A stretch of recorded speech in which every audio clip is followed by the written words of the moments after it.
Hello friends, good morning. Electrician के online channel में आपका स्वागत है। हम पिछले क्लास में स्टार्टर के बारे में पढ़ रहे थे, जिसमें हमने स्टार्टर क्या होता है ये जाना, कितने प्रकार के होता है ये भी जाना, और स्टार्टर का उपयोग मोटर में क्यों किया जाता है, क्या उसकी उपयोगिता है, इसके बारे में भी हमने जान लिया था।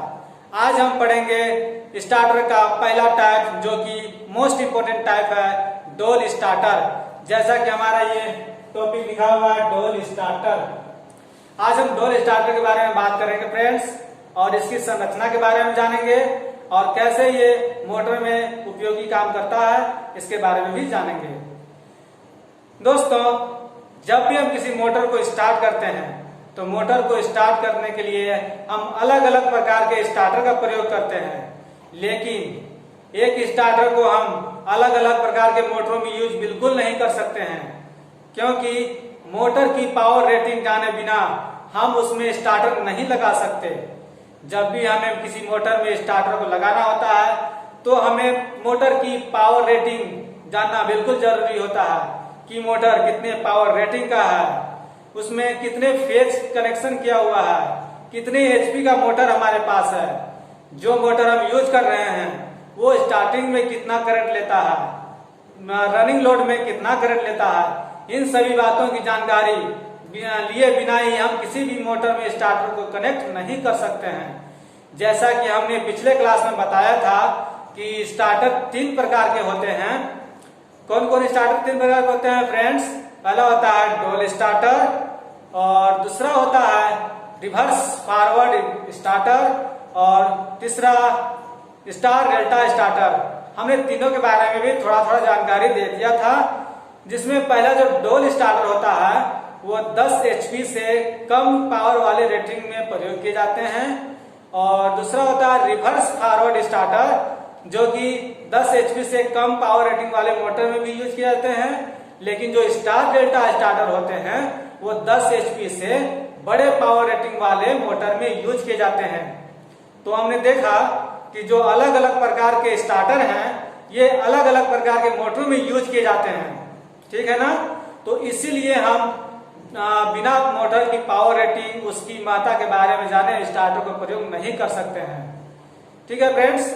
तो आज हम बात करेंगे डोल स्टार्टर की संरचना के बारे में, कि कैसे इसकी संरचना की जाती है और कैसे मोटर में लगाया जाता है, ठीक है। तो जो सर डोल स्टार्टर बहुत ही आसान और बहुत ही सुलभ संरचना होती है इसकी। इससे हम अपने घरों में खुद बना सकते हैं, और खुद बनाकर हमें घर में लगे मोटरों में इसको यूज कर सकते हैं और उससे कंट्रोल कर सकते हैं, ठीक है फ्रेंड्स। तो जो डोल स्टार्टर बनाने के लिए कौन कौन से सामग्री, उपकरण, मटेरियल की जरूरत होती है, आइए इसे हम जानते हैं, ठीक है। सबसे पहला मेरे पास डोल स्टार्टर बनाने के लिए उपकरण होना चाहिए। पहला चीज एमसीबी,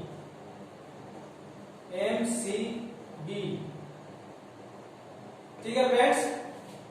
सबसे पहला क्या होना चाहिए? एमसीबी। यहां पर आप देख रहे हैं कि मैंने कुछ उपकरण बनाए हुए हैं, जो कि डोल स्टार्टर बनाने के लिए उपयोगी सामान है।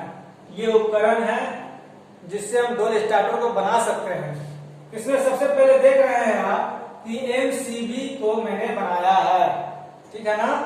इस एमसीबी, इसके बाद हम क्या लगा सकते हैं? ये मेरा कॉन्टैक्टर है, ठीक है। दूसरा नंबर क्या आएगा? कॉन्टैक्टर, ठीक है ना।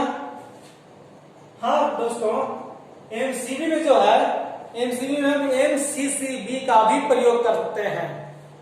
एमसीबी का तो फुल फॉर्म मैंने आपको बताया है, मिनिएचर सर्किट ब्रेकर, और इसके बदला एमसीसीबी यानी कि मोल्डेड कैश सर्किट ब्रेकर, इसका फुल फॉर्म होता है। हम इसको भी इस स्टार्टर में प्रयोग कर सकते हैं, ठीक है। इसके बाद कॉन्टैक्टर, यहाँ देखिए मेरा ये कॉन्टैक्टर है, जहां से हम मोटरों में लाइन सप्लाई देते हैं ओवरलोड लेके कनेक्ट करके, ठीक है। इसके बाद मेरा आता है ओवरलोड रिले, तीसरा नंबर में।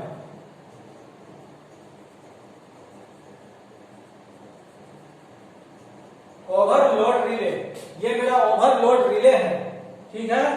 इसके बाद NO push button switch, NO push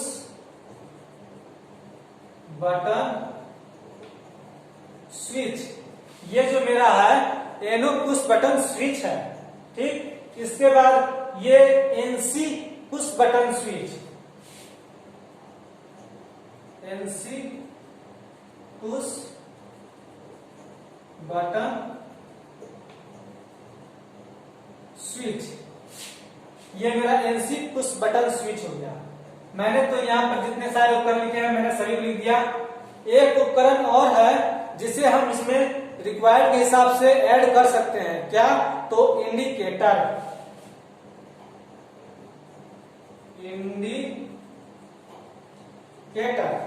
इसमें है ना कि हम इंडिकेटर को ऐड कर सकते हैं, अगर नहीं है तो नहीं भी कर सकते हैं, कोई इसमें जरूरी नहीं है।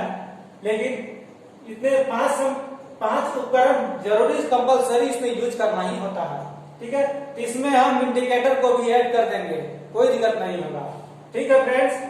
तो ये देखिए जो हमारे पास डोल स्टार्टर बनाने के लिए जरूरी उपकरण है।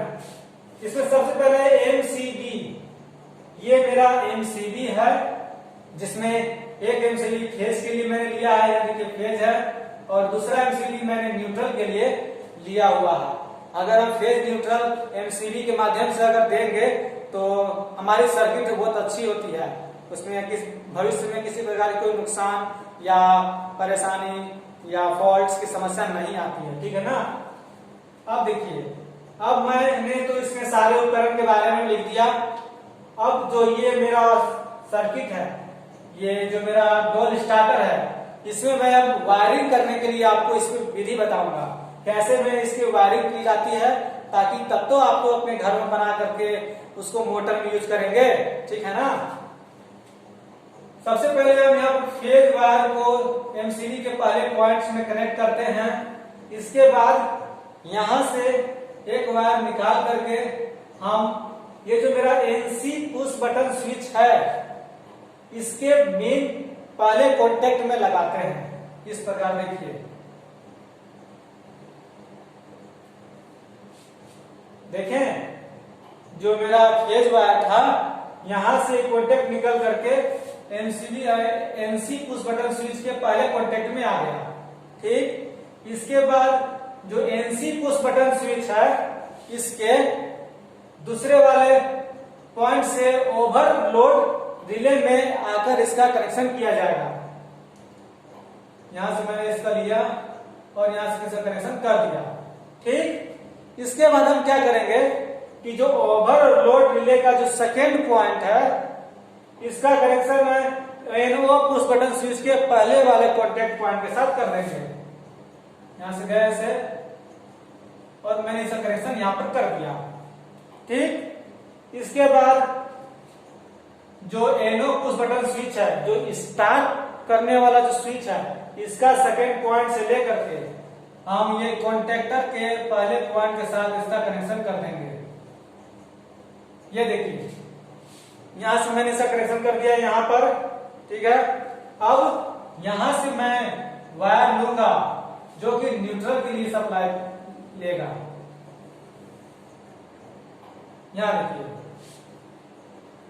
फेज वायर ऐसे ऐसे आया, NC पुश बटन स्विच में आया, इसके बाद ओवरलोड रिले में आया, इसके बाद NO पुश बटन स्विच में आया, इसके बाद कॉन्टेक्टर में आया, इसके बाद कॉन्टेक्टर से बाहर निकल करके न्यूट्रल के लिए यहां तक सप्लाई आ गया। आपने देखा कि इसकी वायरिंग तो बहुत आसान है, डोल स्टार्टर की वायरिंग। इसमें एक चीज की कमी हो रही है, जो मैंने नीचे लिखा है इंडिकेटर ना, इस इंडिकेटर को तो मैंने यहाँ पर कनेक्ट किया ही नहीं है, तो इसमें कनेक्ट करना जरूरी है ना। तो आइए इसे हम कनेक्ट करते हैं। देखिए मेरा फेज वायर यहाँ पर है, तो इस पॉइंट से हम इंडिकेटर को कनेक्ट कर सकते हैं। ये वैसा हमने इंडिकेटर के बारे में बताया था ना।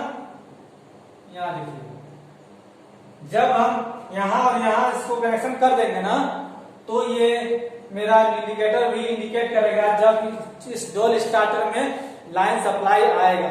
ठीक है फ्रेंड्स, अब तो मैंने इसका वायरिंग कर दिया, अब इसका हम वर्किंग प्रणाली बताते हैं कैसे ये काम करता है। ठीक है, देखिए जब यहाँ जो फेज वायर यहाँ से इसे आएगा, तब ये एक लाइन सप्लाई के द्वारा होते हुए पूरे सर्किट को कंप्लीट करता है। ये मेरा है start push button switch, NO। NO का फुल फॉर्म होता है नॉर्मल ओपन। ठीक है, मैं यहां पर लिख देता हूं, NO मतलब नॉर्मल ओपन। और यहां पर आप देख रहे होंगे NC, इसका मतलब होता है नॉर्मल क्लोज्ड।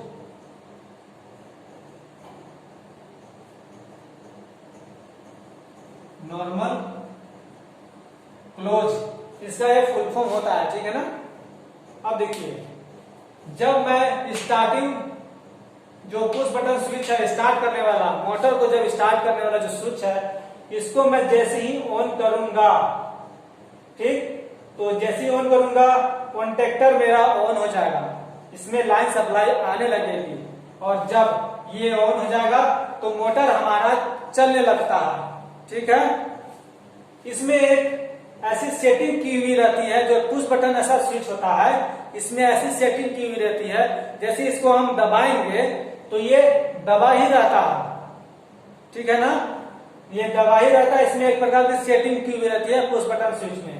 जब इसको हम दबाते हैं स्टार्ट बटन को, तो देखिए ये स्टार्ट बटन इस प्रकार का होता है। यहाँ पर आप देख रहे हैं, ये जो आप पुश बटन स्विच है, ये ऊपर की ओर ऐसे दबा देते हैं ना, तो इसके अंदर ऐसे लॉक हो जाता है। इसके बाद फिर अपने से ये ऑफ नहीं होता है। ठीक, हमारा मोटर चलने लगता है, और जब हमारा मोटर चलने लगता है, जब उसकी काम हो जाती है, तो फिर हमें जब ऑफ करना होता है, तो ये देख रहे हैं कि स्टॉप पुश बटन स्विच यानी कि NC नॉर्मली क्लोज्ड, इसको नॉर्मली क्लोज्ड बोलते हैं। जब यहाँ से पुश बटन स्विच को ऑफ बटन दबाएंगे तो यहाँ से नीचे की ओर आ जाता है, और ये सर्किट को क्लोज कर देता है, मतलब ओपन खुला कर देता है, सर्किट मेरा बंद कर देता है, मोटर बंद हो जाता है। ठीक है, तो ये थी इसकी वर्किंग प्रणाली, जिसके आधार पर ये मोटर को स्टार्ट और बंद करता है। आपको अच्छी तरह से समझ में आ गया। अब हम इसके फायदे और नुकसान के बारे में जान लेते हैं कि डोल स्टार्टर के एक फायदे ये होते हैं कि ये बहुत सस्ता होता है। ये स्टार्टर बहुत सस्ता होता है, इसकी वायरिंग भी बहुत ही आसान होती है, और जो वायरिंग देख रहे हैं ना, इसकी पूरी वायरिंग एक ही वायर से कंप्लीट हो जाती है, just like a series wiring की जैसा हमें सीरीज वायरिंग बोर्ड बनाते थे, जस्ट उसी की जैसी इसमें वायरिंग होती है, और एक ही वायर से इसको पूरी कंप्लीट सर्किट कर दी जाती है। ठीक है ना, इसका तो फायदा हो गया। नुकसान इसका सिर्फ इतना है कि जब हम इसमें मोटर को स्टार्ट करते हैं तो स्टार्टिंग करंट बहुत ज्यादा लेता है। ठीक है ना, बस इतना ही इसका नुकसान है। बाकी इसके फायदे बहुत अच्छे हैं। ये बहुत आसान है, सस्ता है, बाजार में आसानी से उपलब्ध हो जाता है, और इसकी वायरिंग डायग्राम भी बहुत ही आसान होती है। ठीक है फ्रेंड्स, तो आज मैंने आपको डोल स्टार्टर के बारे में पूरी जानकारी दी, कैसे इसको अपने घरों में बनाकर खुद से और अपने घरों में लगे मोटरों में इसको यूज कर सकते हैं। जैसा कि मैंने इसमें दिखाया कि इसकी वायरिंग बहुत आसान होती है, इसे खुद से आप अपने घरों में बना सकते हैं। और इसमें कौन कौन से उपकरण लगे होते हैं इसके बारे में भी मैंने आपको बता दिया। आपको जब भी घर में वायरिंग करेंगे, इसकी अपने घर में खुद से बनाएंगे स्टार्टर को, तो आपको किसी प्रकार की कोई दिक्कत नहीं होगी। अब मैं अपना क्लास यहीं पर समाप्त करता हूं। मैं उम्मीद करता हूं कि आपको आज का ये वीडियो अच्छी तरह समझ में आया होगा, और अपने घरों में जरूर से इसको ट्राई कीजिएगा। इस डोल स्टार्टर बहुत ही आसान है, आप इसे खुद से बना सकते हैं, अपने घरों में इसको यूज कर सकते हैं। ठीक है फ्रेंड्स, तो अब हम अपना क्लास समाप्त करके वीडियो को एक समाप्त करता हूँ और हम अगले दिन मिलेंगे नए वीडियो में नए टॉपिक के साथ। तब तक के लिए टेक केयर, बाय बाय।